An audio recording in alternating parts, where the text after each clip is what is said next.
വളരെ ഭീകരമായൊരു അന്തരീക്ഷത്തിലൂടെയാണ് ഇന്ത്യയും അതുപോലെ തന്നെ മറ്റ് ലോകരാജ്യങ്ങളും കടന്നു പോകുന്നത്.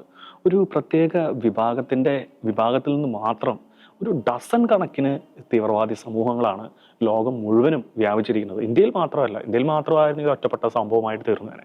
അമേരിക്കയിൽ മാത്രമാണെങ്കിൽ അതും ഒറ്റപ്പെട്ട സംഭവമായിട്ട് തീരുമായിരുന്നു. എന്നാൽ ഇന്ത്യ, അമേരിക്ക, സ്വീഡൻ, ബ്രിട്ടൻ, ഇങ്ങനെ ജർമ്മനി, ഇനി ഇറ്റലി, ഇനി വേണ്ട വത്തിക്കാൻ അല്ലേ ഏറ്റവും ലേറ്റസ്റ്റ് ആയിട്ട് വന്നിരിക്കുന്നത്. വത്തിക്കാനിൽ വന്ന ഒരു വാർത്ത നമ്മൾ കണ്ടായിരുന്നു കുറച്ചാൾ മുമ്പ്. വത്തിക്കാനിലെ ബലിപീഠ സാധനങ്ങൾ ഡെസക്രേറ്റ് ചെയ്യുന്നൊരു വാർത്തയൊക്കെ വന്നിട്ടുണ്ടായിരുന്നു. അങ്ങനെ ഒരിക്കലും നടക്കാൻ പാടില്ലാത്ത വത്തിക്കാനിൽ പോലും ഈ പറയുന്ന ഭീകരാക്രമണത്തിന്റെ സൂചനകൾ വന്നിട്ടുണ്ട്. അങ്ങനെ അത് മാത്രമല്ല, ലോകം മുഴുവനും തീവ്രവാദം മൂലം ധാരാളം ആളുകൾ മരിച്ചു പോവാണ്. സാധാരണക്കാർ കണ്ണീര് നെടുവീർപ്പിട്ട് അവരുടെ ജീവിതം ജീവിച്ചു തീർക്കുകയാണ്.